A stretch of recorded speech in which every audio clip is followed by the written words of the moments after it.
Your address? 2103 West Volunteer Way, Springfield, Missouri, 65803. Did you get that? No. 2103? West Volunteer Way, Springfield, Missouri, 65803.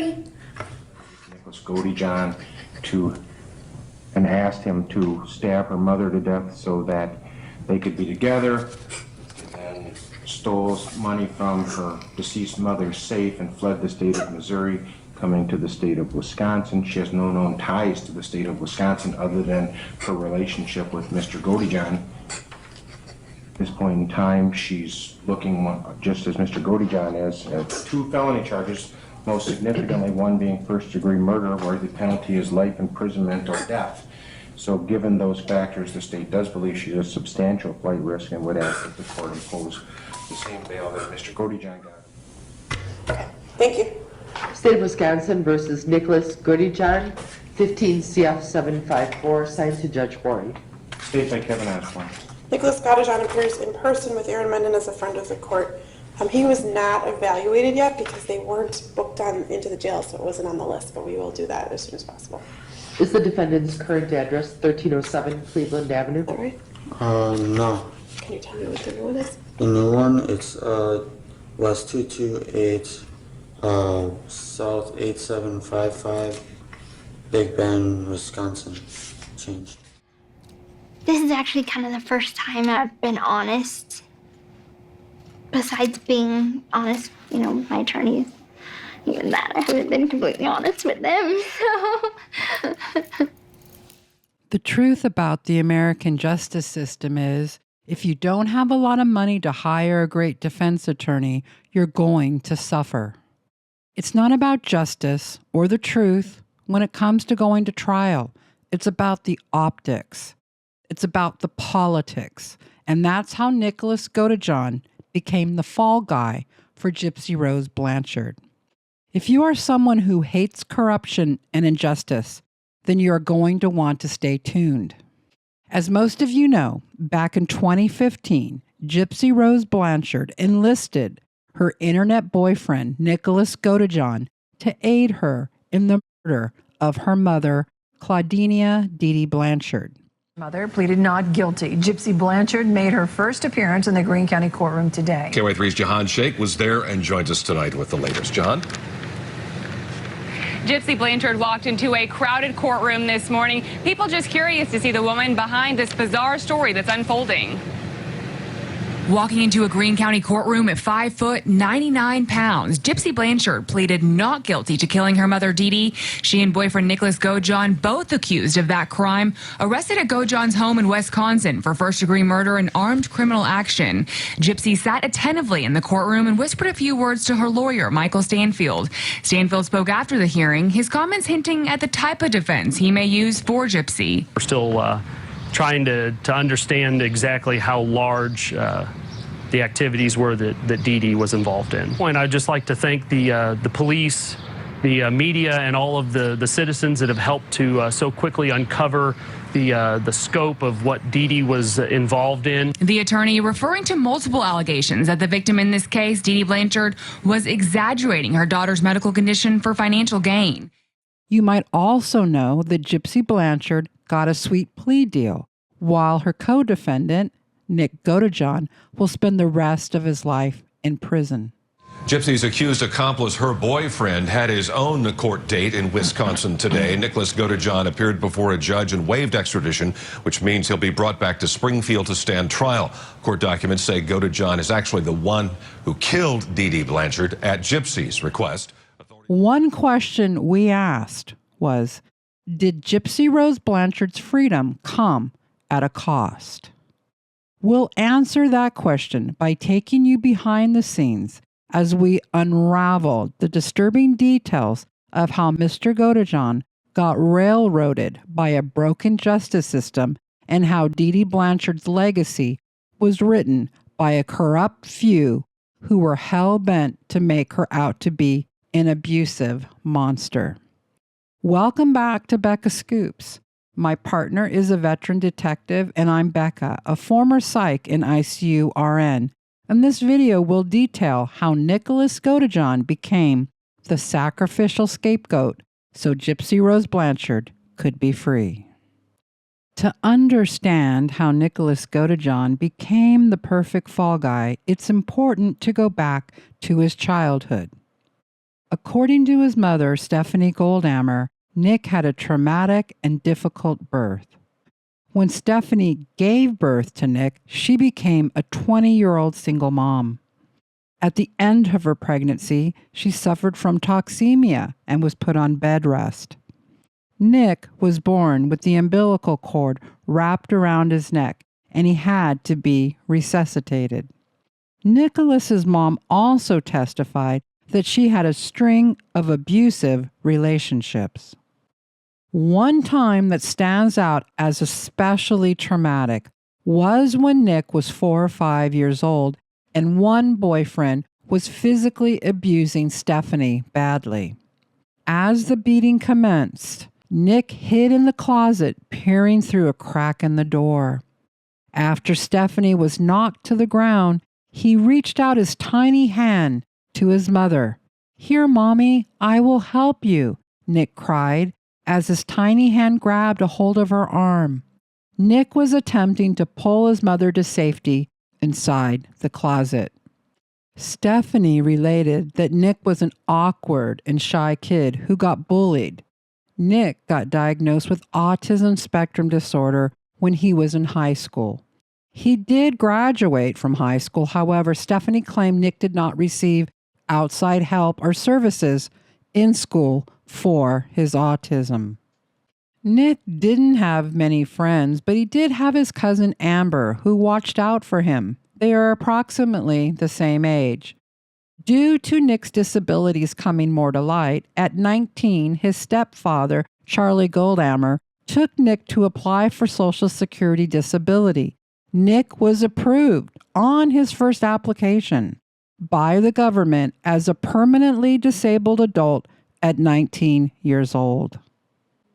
One teacher took a particular interest in Nick. Ms. Walters was a religious education teacher at St. Barbara's Parish who taught Nick when he was in grade school.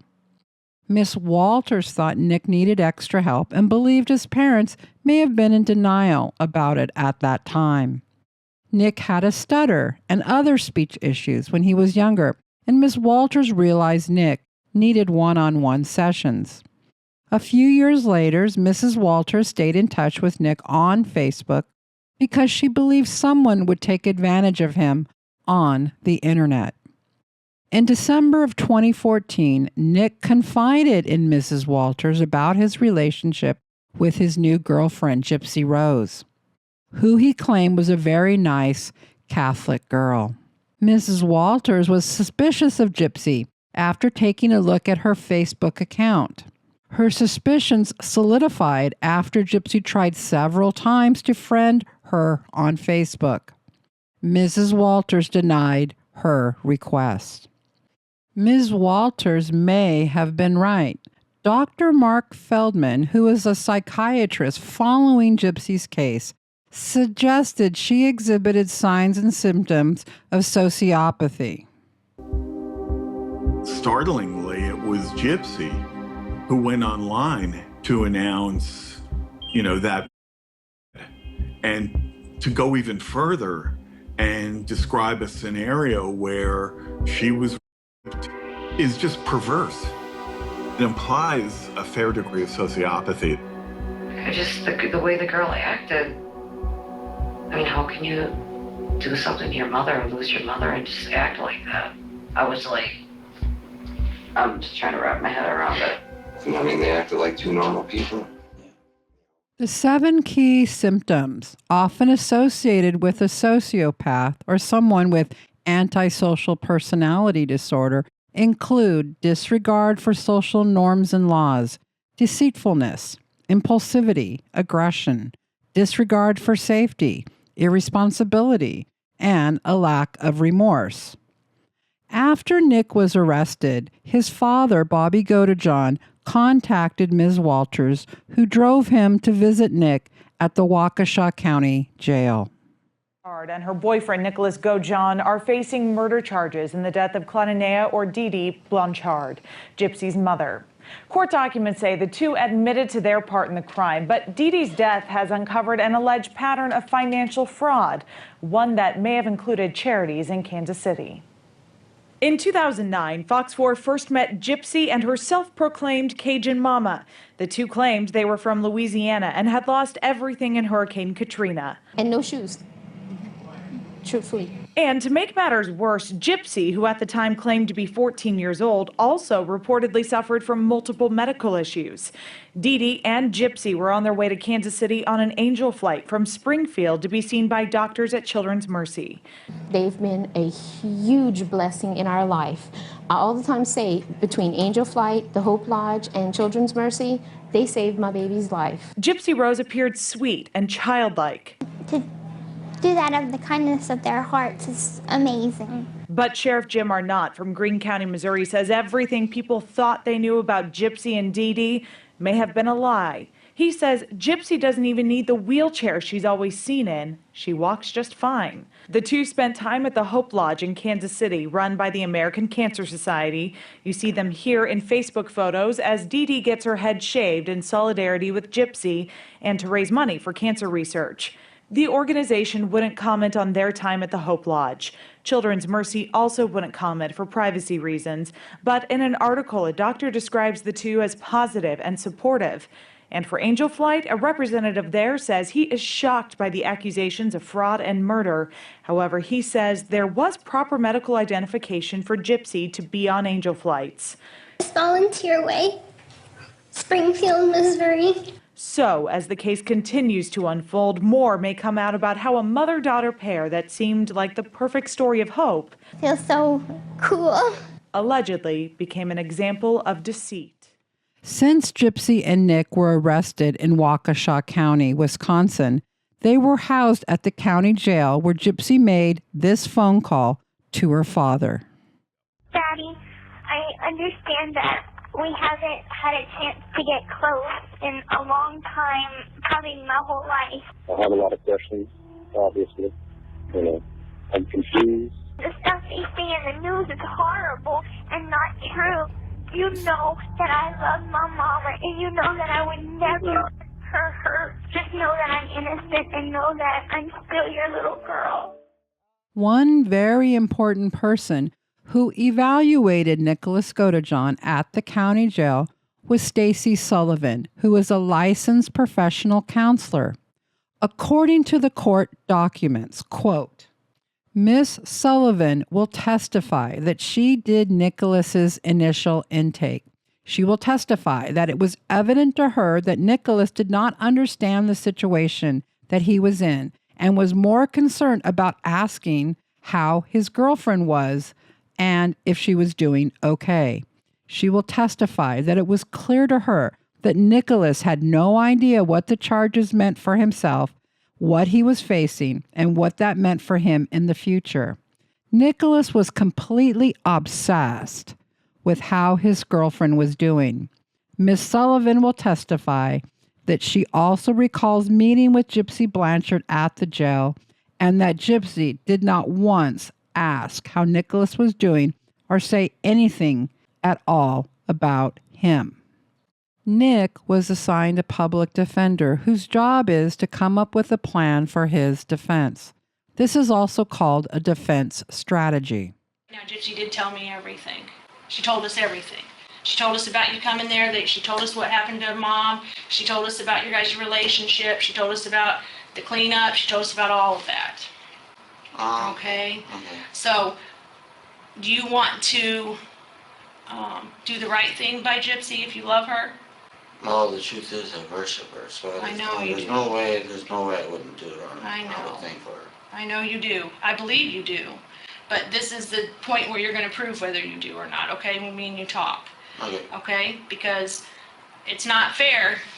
It's not fair to Gypsy for her to be honest and you to lie, okay? So what I want to know is can you tell me this first? Okay. Did Gypsy know that you were going to kill her mother? Honestly, She asked me to. Okay. So Gypsy knew you were going to do it because Gypsy asked you to. Yes. Why did she ask you to do that? Because she felt it was her only way to be with me. Okay. She felt like if you killed the mom, then that's the only way she could be with you. Yeah. Do you know the mom's name? I don't know her real name. All I know is that she goes by Dee Dee. Dee Dee. Okay. So, has Gypsy asked you to kill anyone else? No. Okay. She just wanted you to kill her mom. Yes. Okay. And how did Gypsy ask you to do that? Did she ask you to do that in a text message, on a Facebook, or in person, or something different? Well, it was more than once. I mean, you had Facebook. We would talk about it on there. We would talk about it even on Texas. Okay. And what kind of things would Gypsy tell you that she wanted you to do? She wanted. The thing is that I know she loves her mom a lot. I know she does. Yeah. I had I was up here with her, and she felt guilty about the whole situation. I had to make sure she was safe. And meaning, like, I had to make sure she felt like she could be comforted by you. Okay. Yes. Okay. Because, and then the truth is, okay, I'll admit it. I did actually stab her mom. I will admit it. I know. Okay. The only reason I did it is because I did it for me and her. That's the real reason I did it. I would have never did it if it was not for me and her. Okay. So you wouldn't have done it if somebody else would have asked? No. Okay. There's no way I would have did it for anyone else. Okay, so you just I did it. truly do worship her to the point there's nothing I want to do for her. Okay. Okay.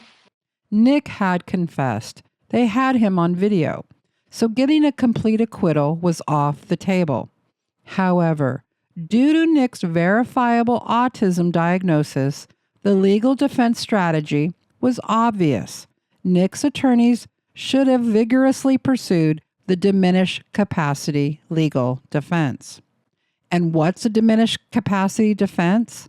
Quote, the defense of diminished capacity argues that a defendant's mental state was impaired, preventing them from forming the necessary intent for a specific crime, potentially leading to a lesser charge or sentence, but not a complete acquittal, end quote. The truth is, if Nick Godejohn came from a wealthy family, he would most likely not be in the situation he is in today. To prove a diminished capacity defense in Nick's case, his attorneys would need to hire experts in autism and neuropsychology who would explain to the jury why Nick's mental state at the time of the crime was impaired. According to court document, Nick's attorneys did decide to go with the diminished capacity defense, except they made a fatal mistake. They hired a clinical psychologist, Dr. Kent Franks, to evaluate Nick for competency. However, Dr. Franks had no special training in autism. It's unclear why Nick's attorneys failed to hire an autism expert. Also, Dr. Franks was a horrible witness, as this reporter explains. So what you're saying basically is the defense's expert witness, and we just heard from that expert witness before on the other side of the break, really did not do much to help the defense's case in terms of really trying to bring this down from a premeditated murder. No, not at all. And there was a stark difference between the defense psychologist and the prosecution psychologist. Prosecution, that guy had credentials, published in many papers. He was charismatic, by the way. A couple of women jurors would giggle at things that he said. He was very likable, but he was very knowledgeable. The other doctor was also knowledgeable, but not as much. And the prosecution's doctor was able to say, look, I tested him at a 77 IQ, which is even lower. The defense tested him at 82. And he said neither one of those are a disability. Neither one of those would make it so he couldn't have premeditated this. And the defense really didn't come with anything. So, the prosecutors hired this Dr. Denny to be their expert. Dr. Denny was hired to make it seem like Nick's autism wasn't that bad, and it had nothing to do with the crime.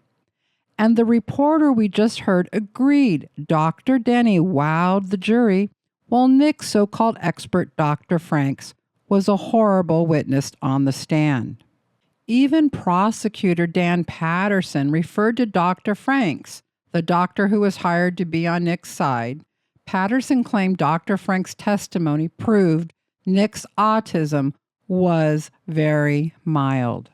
His present evaluation was either autism level 1 or level 2, but even Dr. Franks told us that was mild. Now, if Nick was wealthy, you bet his high-priced defense attorney would find the leading expert in autism to evaluate him. That expert or experts would then testify during Nick's trial, making the case for his diminished capacity.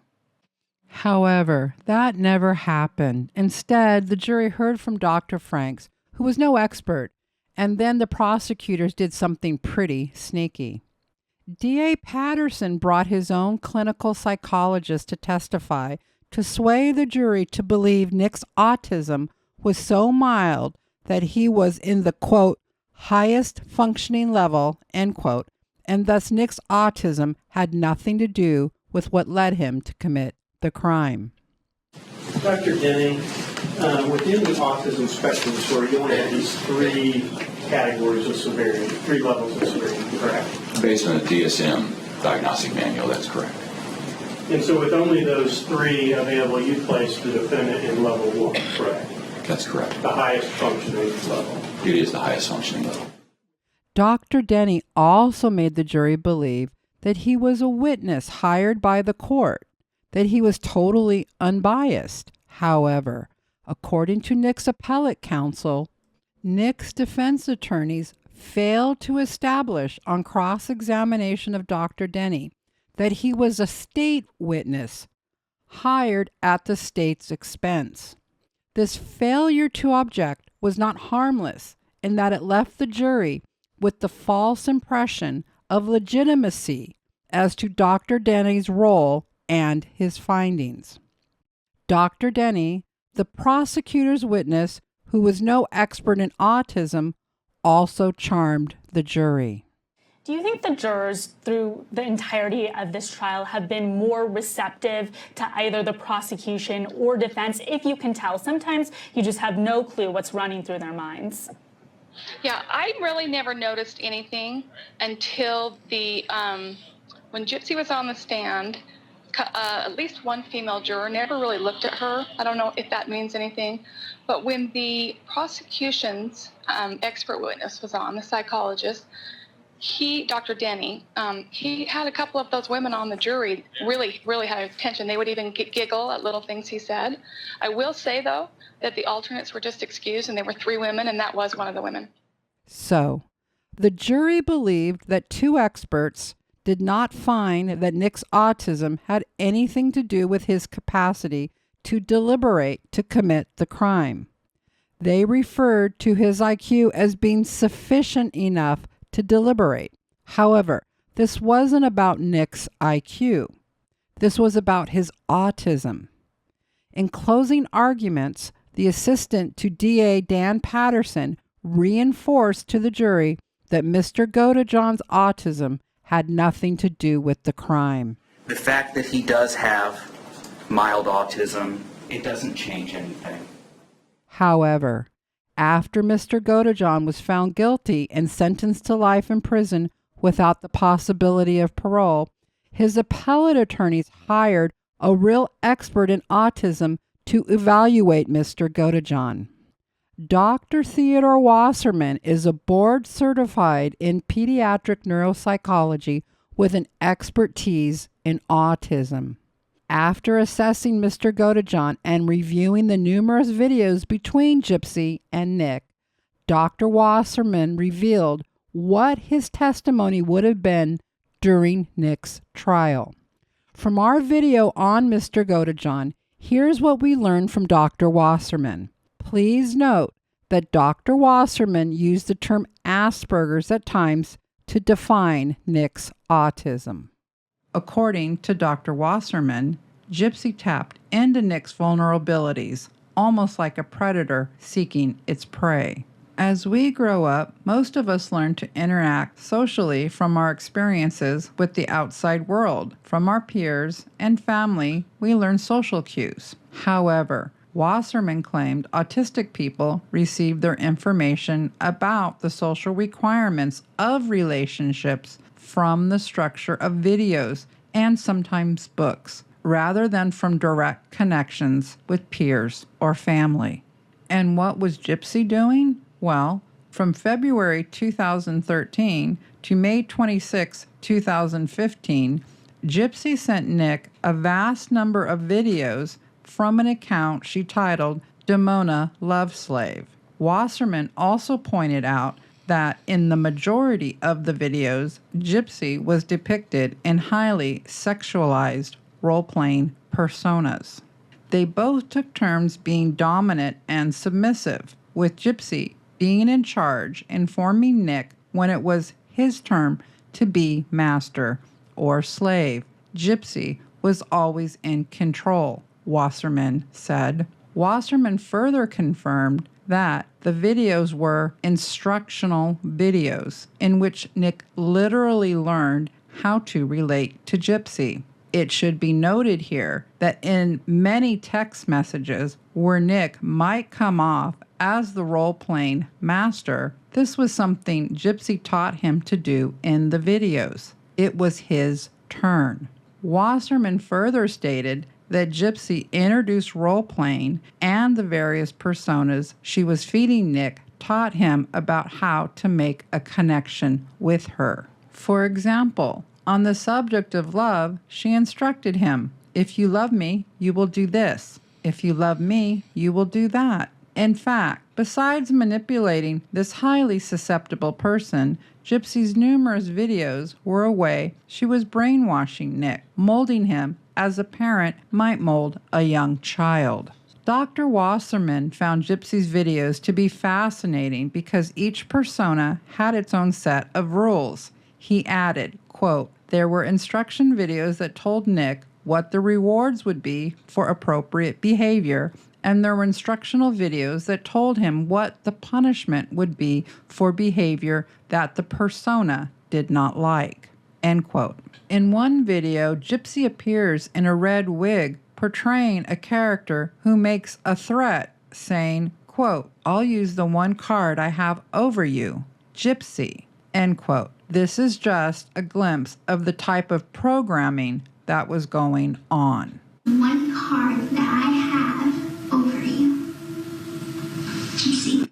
In another instructional video, Gypsy went into her mother's bedroom and made a stabbing motion over the bed. It was significant to Dr. Wasserman because it was a demonstration of how Mr. Godejohn was supposed to engage in murderous behavior. That video was dated about 3 weeks before Dee Dee's demise. Think about it. Why would Gypsy risk sending such an incriminating video, which can only be described as an instructional video about how to commit a murder? Wouldn't a conversation about this potential crime suffice? No, not with someone with Asperger's. Gypsy had 2.5 years to realize the key to programming and manipulating Nick lie with these instructional videos, as Dr. Wasserman has pointed out. About 3 days later, Gypsy sent Nick another video called Ruby's Introduction to Her Perfect Man. This Ruby persona's main focus would be to ready Nick to kill Dee Dee. First, Ruby introduces herself as a sociopath. She says that she herself is a person that breaks the rules, violates the rules, creates mayhem, and she basically tells Nicholas that she is his perfect match. In the video, Gypsy says, quote, "We are together, and together we are going to go on a crime spree, and we're going to rob, we're going to steal, and we're going to do all of these things because you are my perfect match. If you love me, you will do everything I tell you to do." End quote. Then, in a video 2 days before the murder, the persona Ruby commands Nick, quote, "If you love me, this is what you'll do." End quote, as she refers to the stabbing video. Dr. Wasserman would have testified that Nick did have a diminished capacity due to his level 2 autism and his IQ, which ranged between 77 to 82, and that for those two reasons the jury should find for a lesser charge of either manslaughter or second-degree murder. Making matters worse, other forces conspired to ensure Nick became the sole focus and face of the Dee Blanchard's demise. To grant Gypsy Rose Blanchard the sweet plea deal, it was imperative she be seen as a victim of both Nick and her mother. Just as Nick's defense game plan was to prove he had a diminished capacity, Gypsy's public defender, Mike Stanfield, was extremely anxious about what type of defense claim he could make for his client. In a phone call made by Gypsy to her father on July 24, 2015, a few weeks after the crime, Gypsy shared that her attorney had a plan for her defense. They would argue that Gypsy was like a battered spouse who, after years of abuse, did the unthinkable and murdered their partner. Allegedly, in the July 24, 2015 phone call with her father, Gypsy is heard talking about the pretrial hearing. She claims the pictures shown of her in a sexy role-playing outfit were taken out of context, and she shares she'll need Xanax to get through a trial, that her attorney promised he'd get her a manslaughter charge where she'd only have to serve 5 to 15 years in prison. The fact Gypsy's attorneys first decided to go with a battered spouse defense proves they were grasping at straws to come up with a defense strategy. A battered spouse syndrome relies on temporary insanity usually. The problem with this was Gypsy had spent around 2 years plotting this crime, premeditating the crime. Gypsy was also pressed during one phone call, making up motives. One early motive she came up with was she was over-medicated and can't remember what happened. In another prison phone call, she gaslights her dad, Rod Blanchard.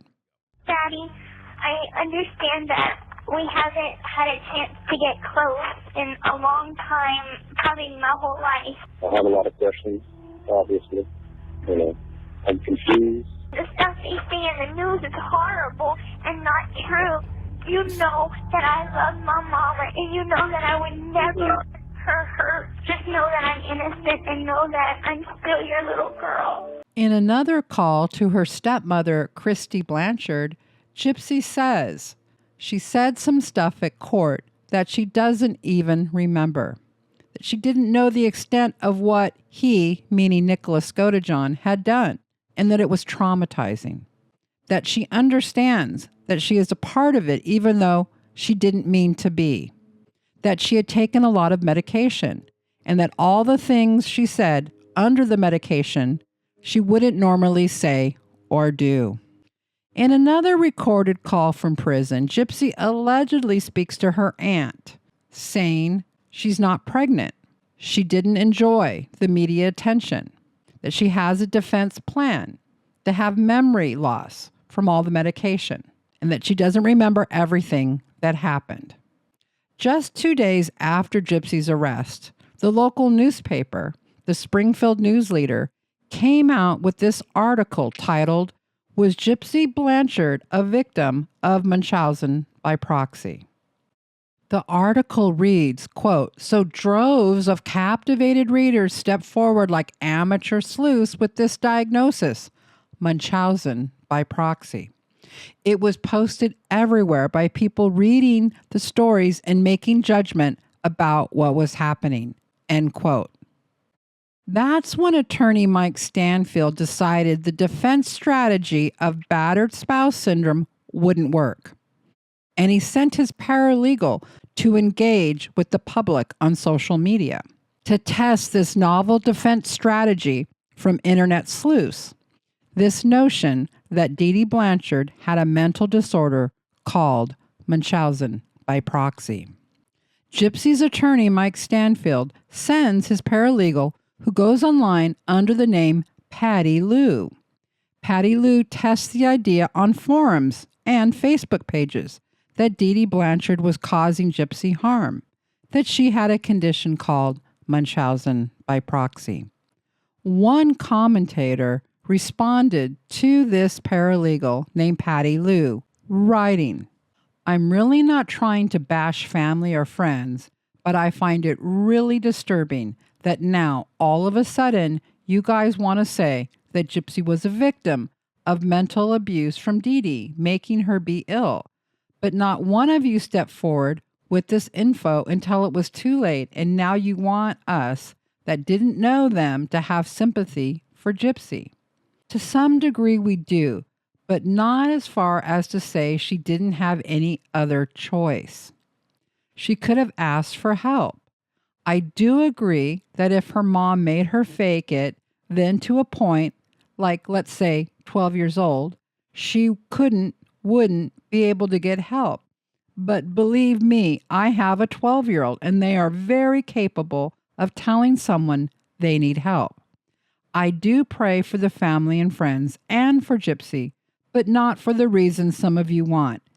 It's a sick situation all the way around. Patty Lou responded, "She's my client. Thanks for posting this. We're trying to get views of local people." In another post, Patty Lou confirms she's working for Mike and they are his paralegal.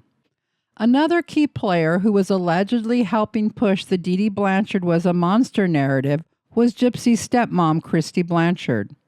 According to sources who were following the events on social media back then, Christy Blanchard went into Facebook groups dedicated to the case. In one post, Christy writes, "I know many of you are wondering why I am here and haven't posted anything. Reason being is that myself, along with my husband, were being accused of things we knew nothing about. What Stormy has let y'all know thus far is true.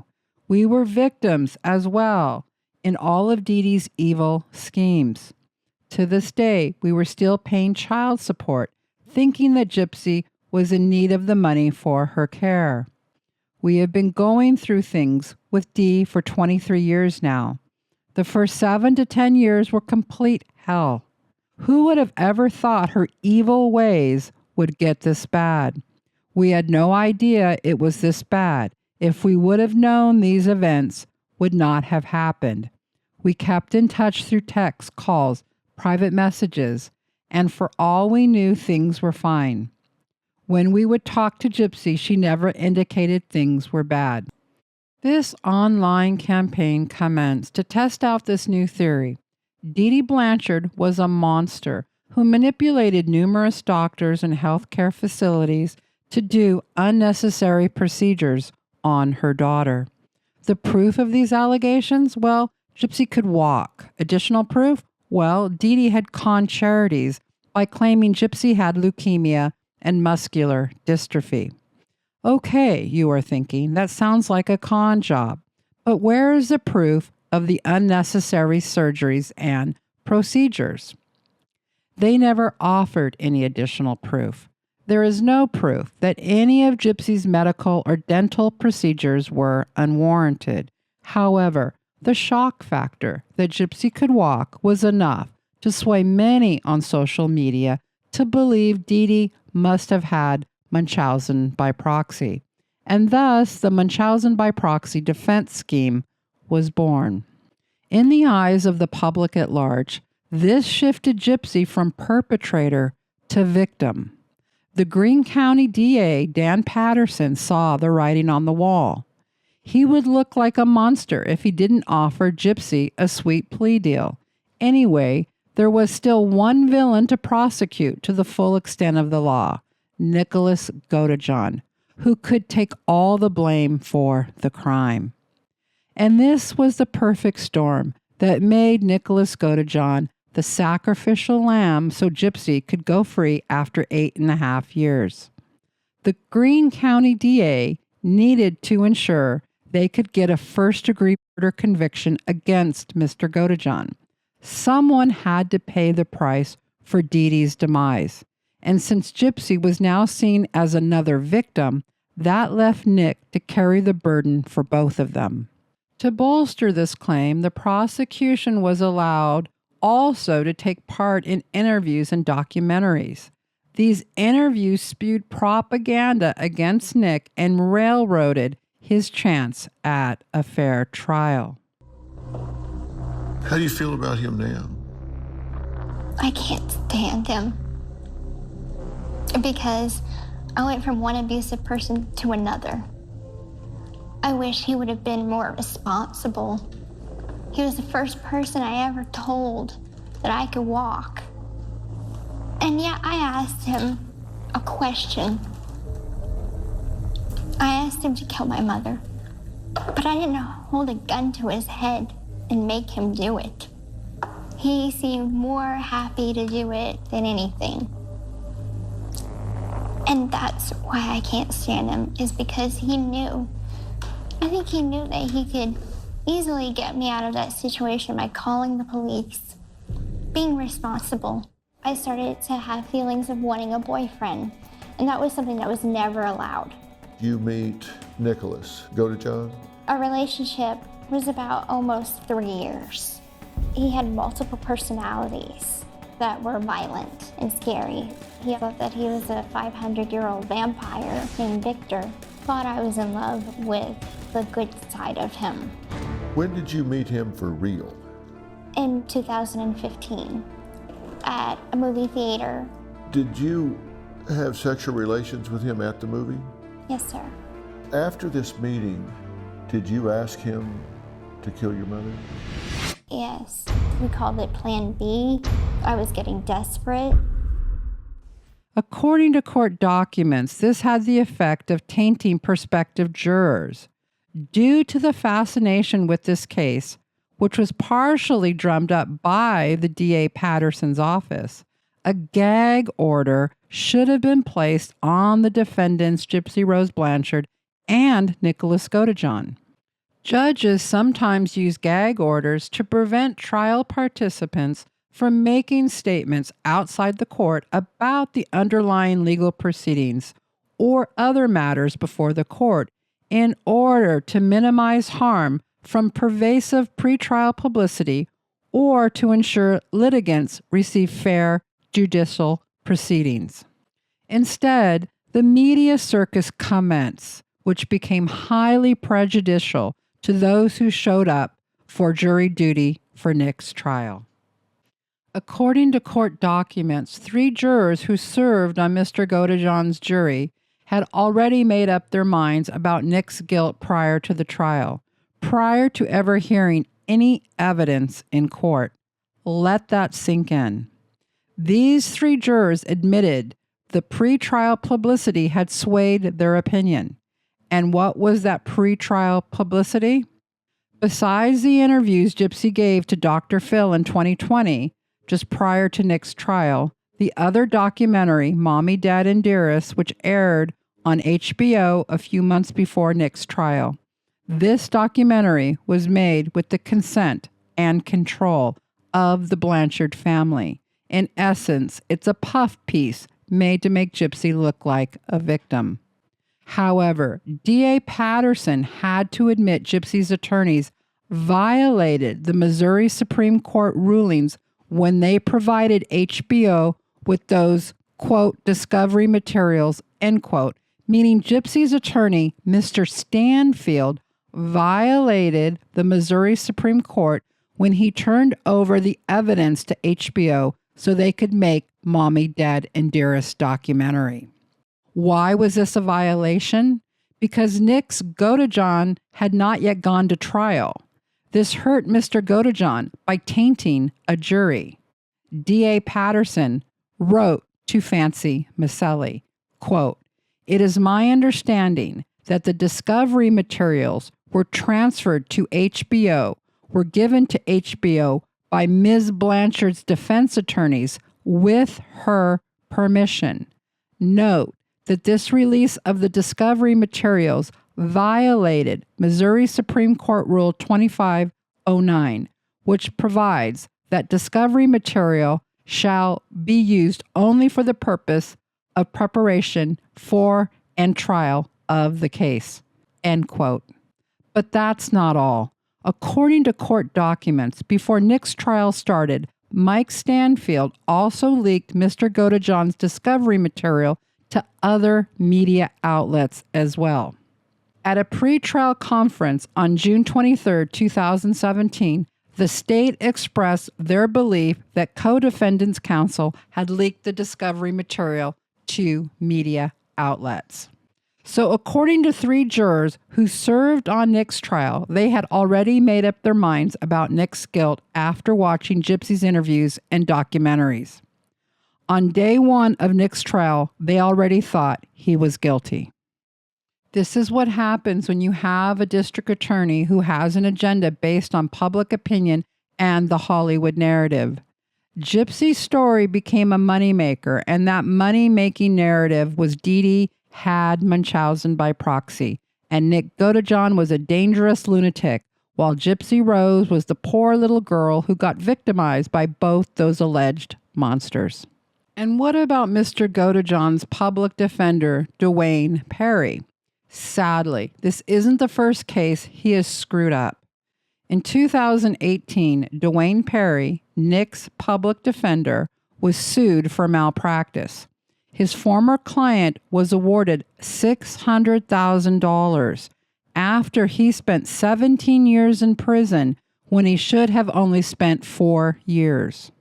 A jury agreed Mr. Perry had harmed his client by his malpractice. Perry was found guilty of botching this man's case. In fact, Perry's conduct in that case was similar to how he handled Nick's case. If he was totally inept at handling a simple burglary case, how could he handle a complex first-degree murder case? Mark Feldman, who is considered the leading expert in Munchausen by proxy, has never examined Gypsy. However, he believes her mother did engage in medical abuse based on what he has heard online. Feldman also believed Gypsy shows signs and symptoms of sociopathy. Startlingly, it was Gypsy who went online to announce, that, and to go even further and describe a scenario where she was raped is just perverse. It implies a fair degree of sociopathy. The way the girl acted. I mean, how can you do something to your mother or lose your mother and just act like that? I was like, I'm just trying to wrap my head around it. I mean, they acted like 2 normal people. But that's not all. Feldman believes the mass media is itself succumbing to a degree of manipulation on Gypsy's part. Like her mother, Gypsy has apparently never met a microphone she didn't like, Feldman said. She has given a staggering number of interviews from prison, he added. Feldman, who was sympathetic to Gypsy's alleged history of so-called abuse by her mother, said some of the interviews Gypsy has given strikes me as excessive. It's classic attention seeking, the psychiatrist said, which she probably learned from Dee Dee. I don't know her motive, but I think some of it has to be manipulation. Even Feldman, who is a licensed psychiatrist, had a difficult time understanding Mr. Godejohn. The story's been told many times about Godejohn's background, he said, but what hasn't emerged is his motivation, other than his statements that he's in love with her, or at least was. Speaking hypothetically, Feldman asked, what person who is told to kill another person would do it with no experience of that victim or very limited experience of that victim? The idea that Gypsy allegedly handed Godejohn a knife, saying, my mother, and he did it, seems fairly oversimplistic to Feldman. There's obviously a lot more complexity to it, he said, referring to Godejohn's state of mind. I wonder to what extent she manipulated him, having learned it from Dee Dee, he added. What Feldman is missing is Nicholas Godejohn's level 2 autism diagnosis. As Dr. Wasserman explained, Nick's autism, the way his brain learns to interact with the world, made him the perfect patsy, the perfect target to manipulate. It's how he became Gypsy's fall guy. Nick's status as a disabled adult with no means to hire a dream team of attorneys meant he never stood a chance at trial. Martin Luther King Jr. said, quote, "Injustice anywhere is a threat to justice everywhere.